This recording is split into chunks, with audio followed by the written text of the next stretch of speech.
প্রয়োজনগুলো ছোট্ট করে দেখা দেয়, একদম ছোট করে। তবে প্রয়োজনগুলোর শুরু আছে, শেষ নাই। কি নাই?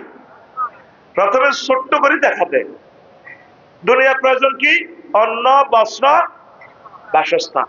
কথা কন, অন্ন, বাসস্থান, এই তিনটা ফান্ডামেন্টাল রাইট। আর সোনাইমুড়ি হাই স্কুলের হেডমাস্টার মামুন ভাই তো বাচ্চার গিয়ে ন খাইলে তো বাঁচত না। অন্ন না হইলে ওয়াজ শুনবো কেমনে, নামাজ পড়বো কেমনে, জেহাদে যাবো কেমনে? তাহলে ভাত বানাও। দুলাল ভাই কি করো? ভাত বানাইবো কেমনে? জমিন চাষাবাদ করো। সোনাই মহতুর নাঙ্গল বানাও, মিস্ত্রি তো কামারে তো হাল বানাও।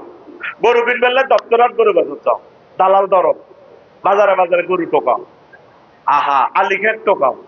আচ্ছা করছে রুইসের দোয়া। এখন সেই রোয়া কোন অঞ্চল কোন চাষাবাদ। এখন অত্যাধুনিক চাষাবাদ